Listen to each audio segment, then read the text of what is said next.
Hey guys, it's Stephen and Phil here, back on footy.com with yet another kit review, and I apologise in advance if you can't look at the screen because Phil's shirt is so exceptionally bright. I need some sunglasses. Yeah, this is a birthday present from the office at footy.com. You can literally see the glow on your neck from the shirt. It's absorbing every possible. Yeah, that is. Right, yeah. I need to drop the ISO on the camera just to allow for this. But today is not about the Barcelona. What year was that? This is last year. Last year's away kit. Today we got it from footy.com, by the way. If you go on footy.com, which is what we're all about in general, it's a price comparison site. You get loads of cheap shirts. That's how we got Phil's birthday present, because it's cheap, and it was on footy.com. But for now, though, we're going to talk about Liverpool's 2019 third kit, a kit that'll probably be cheap in a year from now. We're going to give it a review because we've done the home kit, we've done the away kit. I'm going to complete Liverpool's collection. We have done the home and away, haven't we? We have, Liverpool. Also, Phil is a Liverpool fan, so he's obviously he's biased and unbiased at the same time with this. So he's going to be more critical because he's a Liverpool fan. Anyway, we'll go into this a bit. Go on, Phil. What do you reckon? Yeah, I must say this is it's a difficult thing to say, but this is a really bad shirt in my eyes. And I don't know whether you agree, but I think this is one of my least favourite shirts, and it seems particularly painful after saying how much I liked Everton's shirt. You're losing so many top red points for this. Yeah, basically, I'm happy to. I'm still shocked by this. We gave Everton's away kit, the salmon one, as the best shirt of the year. My top shirt of the year. Yeah, or one of the top anyway. From a Liverpool fan. Yeah, and the thing is, I think this one is sort of the polar opposite to that shirt in my eyes. I'm going to put it out there, I hate that texture. I absolutely, categorically hate it. It reminds me of every naff texture you would see, like futuristic texture that you would have Googled in the mid-2000s. This would have came up. Well, I think what this one, there's a couple of things about that pattern, because I think we have to talk about it. It is probably the defining feature, aside from the blue. But we'll go to the pattern. And you remember the third shirt last year, which of course was worn a few times, but wasn't, I don't think, particularly good. We did review that actually back when we were doing old style reviews. Yes, we did, yeah. That one suffered from a broken pattern, which didn't actually look very nice. And because the pattern wasn't sort of tight and integrated, it's ended up looking quite messy. And it's the same mistake again this year. But the fact that it's even worse because we've got the New Balance block of colour at the top. Yeah. Which really emphasises, I think, just how clunky the pattern looks, because it's not subtle at all. It's just to me, it's just a cheap looking pattern. It doesn't look good. It's like a naff Matrixy kind of futuristic-y sci-fi vibe, and it's not meant to be that, obviously. It reminds me of Napoli brought out a fourth kit. I think it was 2 years ago, and it was this sort of carbon fibre kit, and it was a bit of fun, a bit of a novelty kit, but it feels like a bad version, almost like a cheap fake version. Can I just say as well, that collar is disgusting. It's unfortunate. I absolutely. It looks. I don't know. It just looks like throwaway fast fashion, or like hospital scrubs or something. I don't. It's something about it. It's not good. And New Balance, unfortunately, and I think they deserve a bit of criticism, just because they've really, really kind of they've tried to experiment with this year's collars and this year's designs. They haven't worked. This one is one of the worst ones. I think on the away kit it was a bit better, and the home kit made a lot of sense given the retro kit, but this doesn't work. And I thought we started quite well with the home kit. I thought the home kit was quite. It worked. I thought the home kit had a lot going for it. No, it does. And it looks good on pitch. It got worse and worse, I think, in general. Completely agree. And I think, by the way, this is the one that's inspired by the iconic street signs.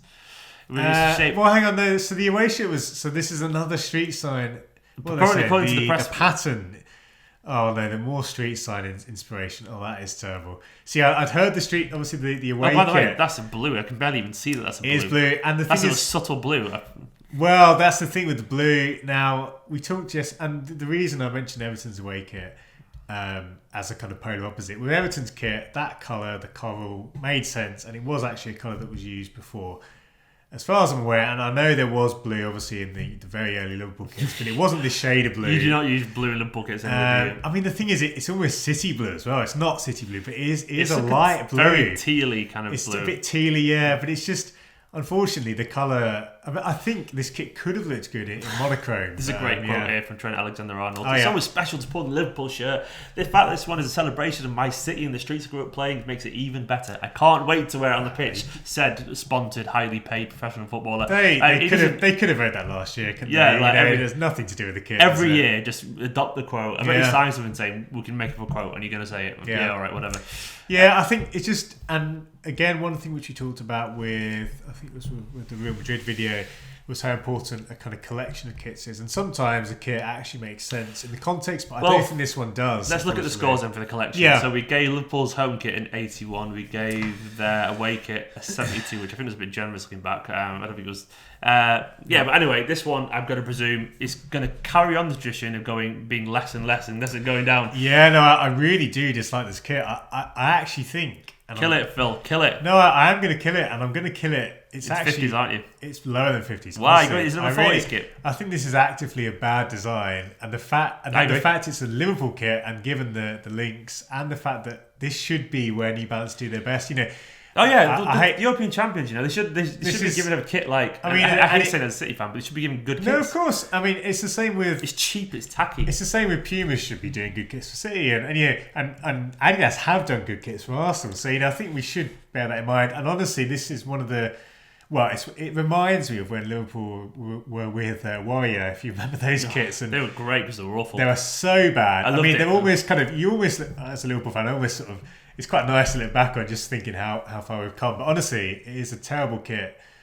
This new kit is a terrible kit. It's one of my least favourite kits this year. And it's not quite Southampton Juve at home, but it is in the 40s. It's a 44. Yeah, I knew I'd say 44. And that I think it's a tacky, cheap-looking kit with very little going for it. I really dislike it. I don't think there's anything good about it, actually, personally. I think the only thing you give it credit for is possibly the simple colour scheme in terms of like... Is that even well, you know what? I think if it was in monochrome, it might have something about it. And that's my slight colour blindness. I showed up there. It's actually like I'm probably giving it credit that doesn't need to even exist. I think it's just. Look at. I mean, even that shot. I don't know if that's a kid's shirt, but the cut of the pattern there, it looks like a really bad Photoshop. Yeah, the proportions are off, aren't they, entirely? Yeah, it looks really anyway, bad. We've rightfully panned that shirt because it's abysmal. Go and check out the home and away shirt, which will be on screen on the end board after we finish talking. Let us know in the comments, as ever, if you agree with that score, because we've been pretty harsh on that. I think it's totally fair because Liverpool deserve better than that, and that's coming from a Manchester City fan and a Liverpool fan as well. Yeah. A Liverpool fan that gave Everton's shirt the highest score. Just got to put it out there. I'm never going to. No one can ever accuse me of you're actually that guy who, like, as a Twitter, you're twerking for the other fans. Actively trying to. Anyway, let us know in the comments. Make sure you subscribe and let us know once again, as I said at the start of the video, if we did. I can't remember. I've done so many videos recently. Let us know what you want to see on this channel coming up in the future because the kit review is about to run out pretty soon. For now, though, I've been Steve and this is Phil, and we'll see you tomorrow for what we got: Crystal Palace's away kit in a bit.